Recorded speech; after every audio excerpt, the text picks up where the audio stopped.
السلام علیکم ورحمۃ اللہ وبرکاتہ۔ الحمدللہ وحدہ والصلاة والسلام علی من لا نبی بعد۔ میرے دینی بھائیوں، سلسلہ چل رہا ہے ذی الحجہ کے ابتدائی 10 دنوں کی فضیلت کے متعلق، اور پہلی قسط میں چند فضیلتیں بیان کی گئی ہیں اور کچھ چند اور ہے جو آج اس نشست میں بیان کرنا چاہتا ہوں۔ میرے دینی بھائیوں، ذی الحجہ کے ابتدائی 10 دنوں کی فضیلت میں سے ایک یہ فضیلت ہے کہ اس میں ایک دن عرفہ کا بھی ہے، جس دن کے بارے میں ہمارے نبی صلی اللہ علیہ وسلم کا ارشاد ہے، جسے صحیح مسلم میں ہے حدیث نمبر 436، کہ اللہ کے رسول صلی اللہ علیہ وسلم فرماتے ہیں، عرفہ کے دن سے زیادہ اللہ تعالیٰ کسی اور دن جہنم سے آزاد نہیں کرتا۔ عرفہ کے دن سے زیادہ اللہ تعالیٰ کسی اور دن جہنم سے آزادی عطا نہیں فرماتا۔ اللہ تعالیٰ قریب ہوتا ہے، پھر انہیں عرفہ میں ٹھہرے ہوئے لوگوں کے ذریعے اپنے فرشتوں سے فخر کرتا ہے اور کہتا ہے کہ یہ لوگ کیا چاہتے ہیں۔ نیز ارشاد فرماتے ہیں اللہ کے رسول صلی اللہ علیہ وسلم کی حدیث ہے صحیح مسلم ہی میں 196 نمبر کی حدیث، کہ اللہ کے رسول صلی اللہ علیہ وسلم فرماتے ہیں، صوم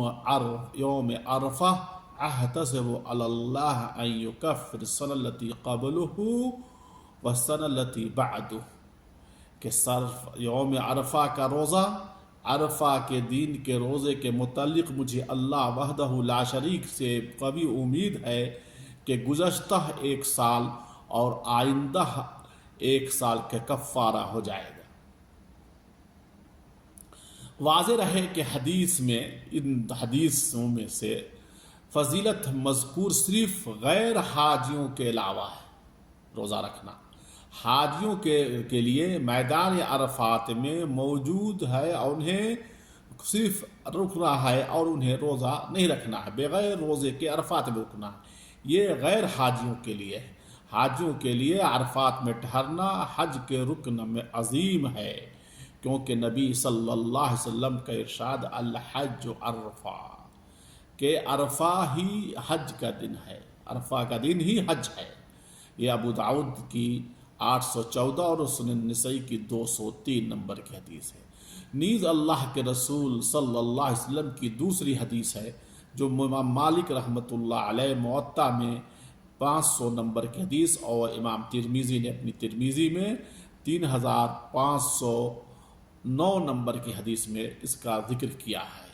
کہ خیر دعا یوم عرفہ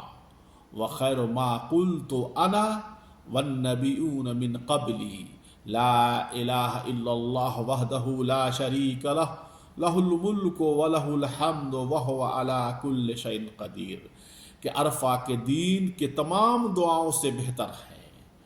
اور سب سے افضل ہے وہ کلمہ جو میں نے اور مجھ سے پہلے تمام انبیاء نے کہا، وہ یہ ہے کہ لا الہ الا اللہ وحدہ لا شریک لہ لہ الملک ولہ الحمد وہو علی کل شیء قدیر، کہ اللہ کے سوا کوئی لائق عبادت کے نہیں، وہ اکیلا ہی ہے، اس کا کوئی شریک ہی نہیں، مالک ملک بھی اسی کا ہے اور تعریفیں صرف اسی کے لیے ہے، وہ ہر چیز پر قادر ہے۔ ذی الحجہ کے ابتدائی 10 دنوں کی فضیلتوں میں سے ایک فضیلت یہ بھی ہے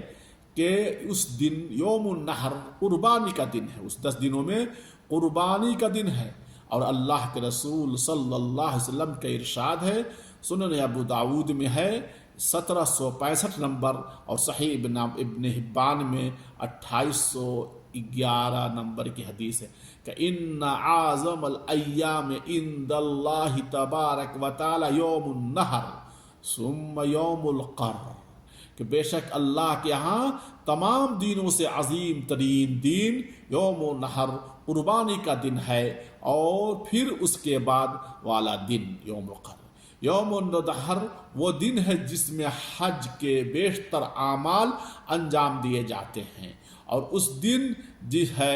جمرہ عقبہ کو کنکریاں ماری جاتی ہے۔ قربانی کرنا ہے، سر کے بالوں کو کٹوانا اور مڈوانا ہے، اور طواف زیارت اور سعی کرنا ہے۔ اور ایسے ہی اس دن سارے مسلمان بقرعید مناتے ہیں، عید کی 2 رکعت نمازیں پڑھتے ہیں اور قربانی کرتے ہیں، ایک دوسرے کو مبارکباد دیتے ہیں۔ بہرکیف ذی الحجہ کی 10 دنوں کی بہت زیادہ فضیلتیں ہیں۔ ایک مسلمان کو چاہیے کہ ان مبارک دنوں کو غنیمت سمجھیں اور انہیں یوں ہی ضائع ہونے نہ دیں، ضائع ہونے سے بچا لیں، ان میں نیکی میں سبقت لے جانے کی تگدو میں لگے رہیں۔ اور اللہ تبارک و تعالیٰ سے آخر میں دعا ہے کہ اللہ تبارک و تعالیٰ ہمیں اس نیک ایام کو غنیمت سمجھتے ہوئے اس میں نیکی کرنے کی توفیق عطا فرمائے۔ وآخر دعوانا الحمدللہ رب العالمین، والسلام علیکم ورحمۃ اللہ وبرکاتہ۔